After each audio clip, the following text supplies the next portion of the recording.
Kadmoniyot. Shabbat Mevorach. Alors on sait que le jour du Shabbat, des fois on est retardé dans la lecture de la Torah. Pourquoi? Parce qu'il faut faire plein de hashkavot. Les gens ils viennent, il a la hashkava du papa, de la tante, etc. Ça finit pas, ça finit jamais. Et des fois on se dit, bon, est-ce que ça sert à quelque chose de faire toutes ces hashkavot? Est-ce qu'il ne faudrait pas diminuer, en tout cas, ce temps, ce temps-là qu'on est en train de perdre, entre guillemets, à la 7e montée?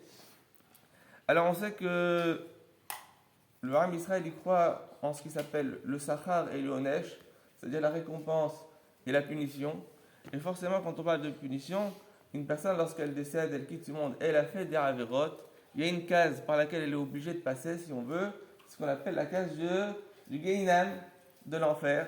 Alors il y avait un tzaddik, une fois il a dit, si quand je monte là-haut, Dieu il me dit que ma place est au Gehinam, je sauterai dans le Gehinam. C'est-à-dire, les gens ils s'imaginent que le Gehinam, c'est une punition, c'est atroce, c'est terrifiant. Mais en fait, le Gehinam c'est quoi?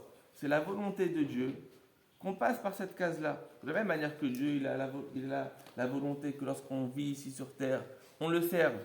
Et des fois, c'est difficile de le servir, mais on se fait un plaisir de le servir dans la difficulté. Et c'est comme ça qu'on va avoir une plus grande récompense. Ben pour ça dit que c'est pareil.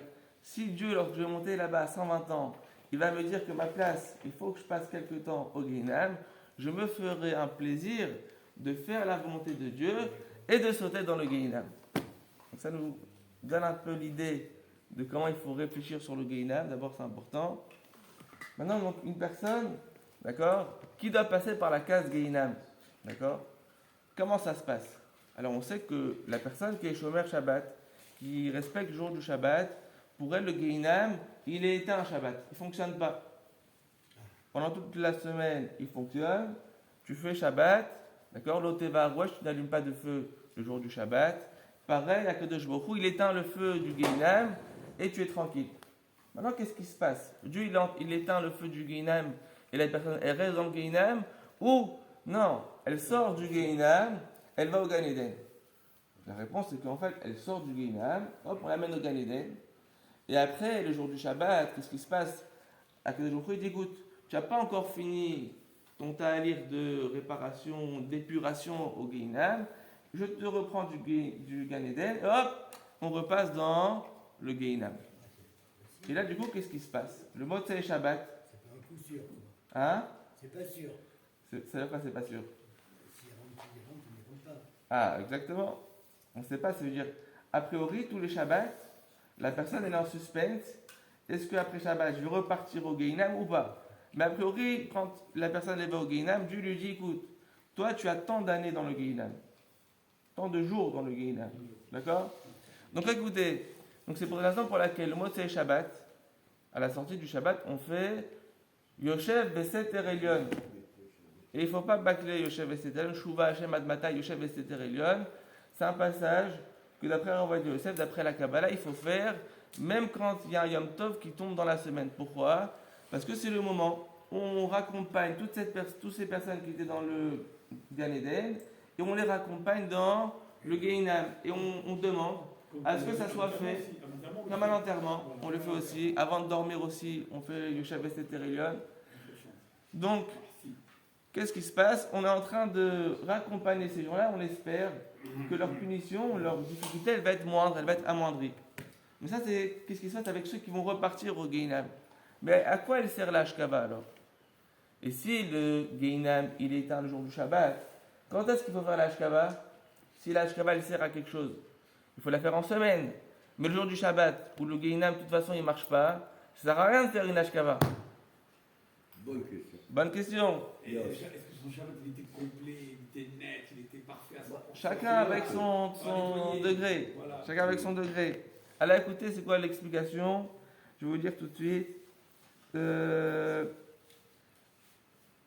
Du Midrash Tanchuma dans Parashat Azinu. Il dit comme ça le Midrash Tanchuma. Il faut faire une Hashkava, il faut se souvenir des défunts et relever leur nom au Sefer Torah quand on fait des mitzvot, etc. Pourquoi? Je vous lis le Psikta.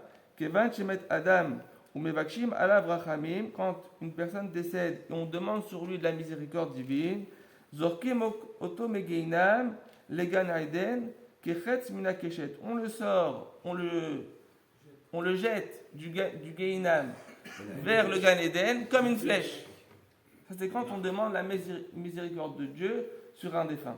Maintenant, pourquoi le jour du Shabbat? Midrash Tanchuma, il dit comme ça, Vechen regilim laskira metim beshabbat.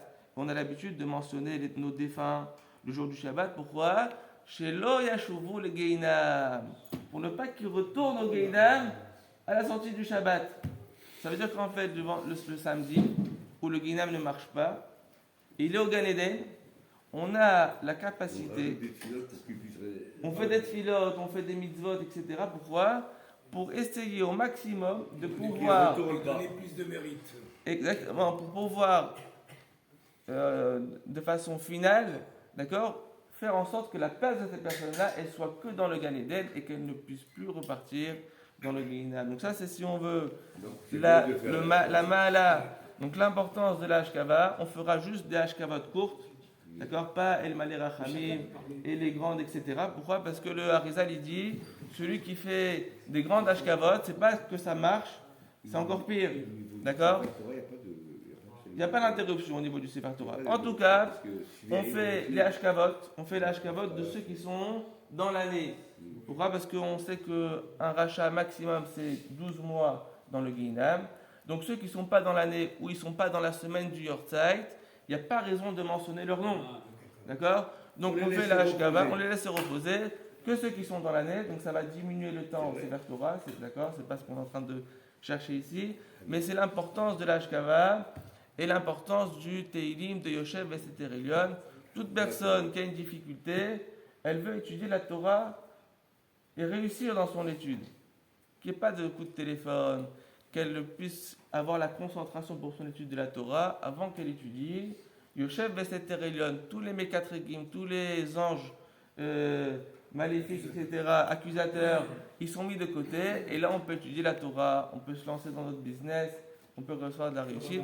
Et qu'on est plein d'Atzlacha Chazak. Vous n'avez pas répondu à la leçon du temps.